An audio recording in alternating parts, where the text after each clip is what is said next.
Today we will discuss gonads as sex organ and as well as endocrine gland.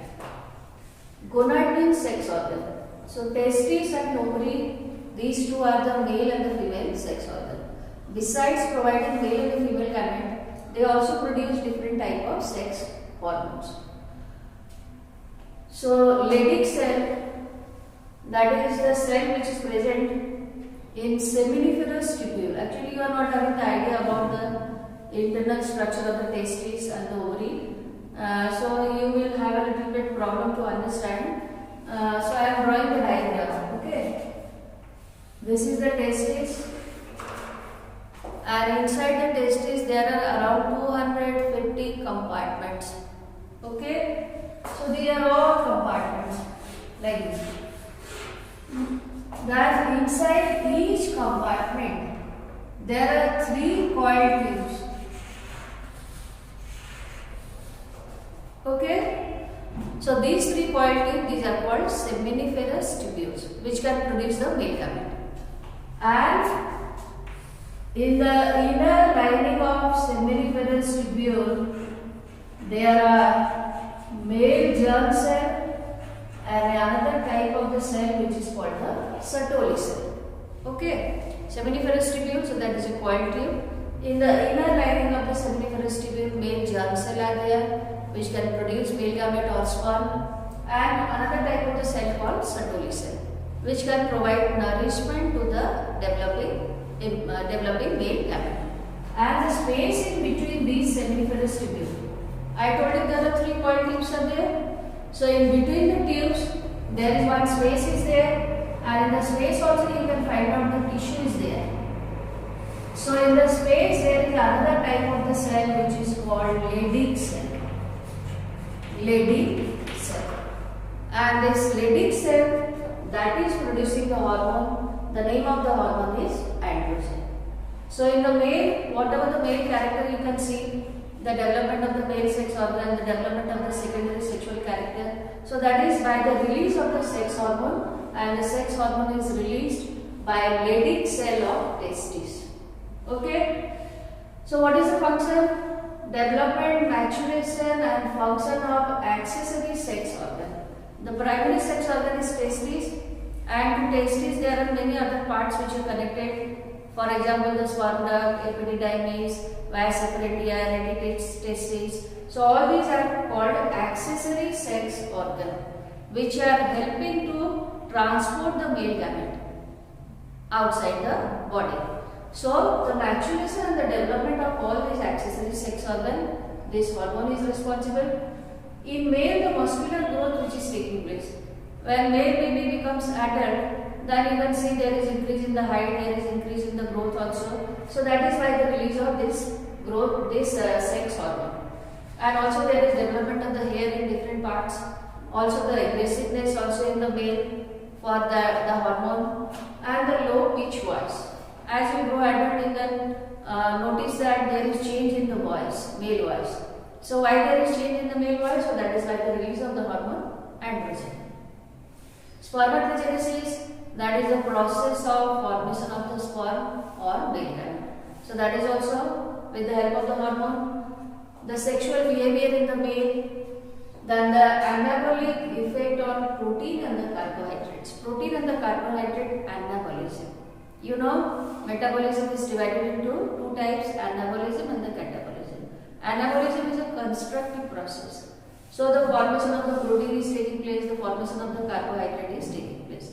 These are all the function of the hormone androgen. Similarly, the ovary is also sex organ. It is producing the female gamete, and also it is producing 2 hormones, estrogen and progesterone. Estrogen is produced by ovarian follicle. So what is ovarian follicle? In class 10 we have studied ovary. So that is a small spherical structure which is connected to oviduct. So all the structure all of you know. Okay. Now inside ovary, cell are there, and these cells are called ovarian follicle. So the ovarian follicle is producing ovum or female gamete. And besides producing the ovum or the female gamete also, estrogen. What is the function of the estrogen? Stimulate the growth and activities of the female sex organ. The female sex organ, it is functioning, it is producing the female gamete. So all the function is regulated by estrogen. Development of ovarian follicle, all the cell, all the follicle which is developing in the ovary, so that is also under the influence of the estrogen. Then the secondary sexual character, development of the mammary gland and the sexual behavior. So all these activities, they are controlled by the hormone estrogen. And progesterone is produced by, here I have written, corpus luteum. So what is corpus luteum? When the ovarian follicle, if this is a ovarian follicle, one single cell which will grow and develop into mature follicle. And mature follicle is called Graafian follicle. Okay? Initially this follicle is small in size, then gradually it is developing, the size is increasing, there are many changes are taking place internally, then ultimately it is developing into mature follicle. So that mature follicle, when it breaks, then the female gamete is released.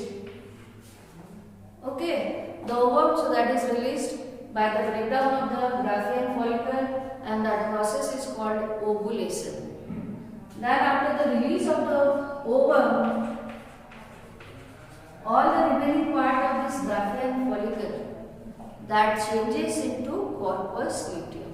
Here I have written corpus luteum. So what is corpus luteum? When there is release of the ovum from mature follicle, then the remaining part changes to corpus luteum, which can secrete the hormone progesterone. So ovary is releasing two hormones. One is the estrogen, another is the progesterone. Okay, so the progesterone is responsible for pregnancy and formation of the milk producing cell and the milk secretion in female mother. Besides endocrine gland, there are some cell or the tissue which are present in different organs. They also can release hormones. So what are the hormones released? From heart, kidney and gastrointestinal tract. From the wall of auricle of the heart. Heart, you know, it is divided into auricle and the ventricle. Auricle, so that is the upper chamber. From the wall of the auricle, the hormone which is released, so the name is atrial natriuretic factor. Okay, and this hormone, it decreases blood pressure. If there is increase in blood pressure, then this hormone which is released from the wall of the auricle, so that can dilate the blood vessel. When the blood vessel is dilating, then automatically BP will fall down. Then kidney, from which part juxtaglomerular cell. If you remember kidney chapter, then that is the junction point between renal tubule and the efferent arteriole. So that junction is called the juxtaglomerular junction, and the cell which is present there, that is releasing the hormone. The name of the hormone is erythropoietin. Erythropoietin is responsible for the formation of RBC. The gastrointestinal tract, gastric, stomach, intestinal means related to intestine. So all that long tube from the stomach to all over the intestine, the hormone which are released, gastrin, so that is stimulating the gastric gland which is present in stomach. In the inner wall of the stomach, the cells which are present, they are stimulated and they can release HCl and pepsinogen. Pepsinogen, so that is the inactive form.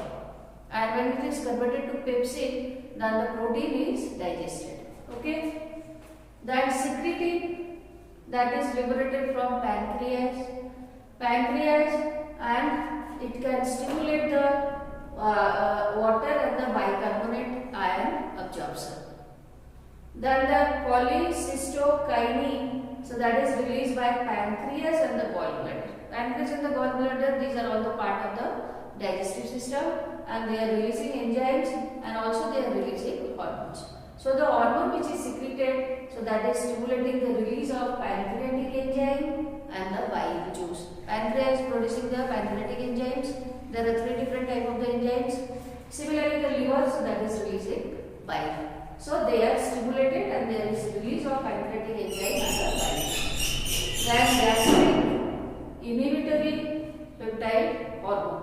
So that is inhibiting the release of the enzymes by gastric glands and also their movement. So these are all the function of the different hormone which are released from the different parts of the body. Now we will discuss what is the mechanism of hormone action, how hormone is regulating different activities. Hormone is binding with a receptor molecule, hormone receptor, to make the complex which is called hormone receptor complex. And there are 4 different types of the hormones. Peptide hormones, which are made up of protein or the polypeptides. Then the steroid hormone, maybe the sex hormones. Thyronine, which is released from the thyroid hormones, and the amino acid derivatives. So depending on the biochemical composition, they are classified into 4 types.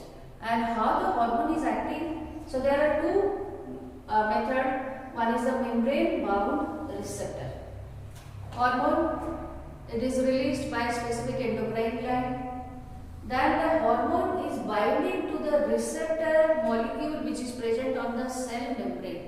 Because I have already explained you that the hormone they are released from the endocrine gland, which is a ductless gland. So directly the hormone is released into blood, and blood can carry the hormone to the target cell on which it is active. For example, suppose this is the target cell and this is the cell membrane of the target cell. So the hormone which is outside, now that will bind to a receptor protein which is present on cell membrane, and the hormone is not entering into the cell. When it is making hormone receptor complex, then the response is produced inside the cell, and by the response there is formation of the another molecule which is called second messenger. Then the second messenger molecule, so that is producing the biochemical response, so that the specific biomolecules can be produced, and then ultimately the different physiological responses they are produced. Okay. And the second way, so that is intracellular receptor. Here the hormone is entering into cell. Here the hormone is not entering into the cell, but it is producing the response inside the cell. But here the hormone is entering into the cell. Now inside the cell the nucleus is there. Nucleus is surrounded by nuclear membrane, and these are all the gene or the DNA or the chromosomes. Okay. So this hormone, so that is binding with the DNA or the gene to make a specific hormone receptor. Then only the gene, so that is able to express, and the different physiological function or the different character they are exhibited. So in one method the hormone is not entering into the cell but producing the response, and in the another method the hormone is entering and it is influencing the gene or the chromosome to produce that particular physiological activity. So this is the end of the chapter.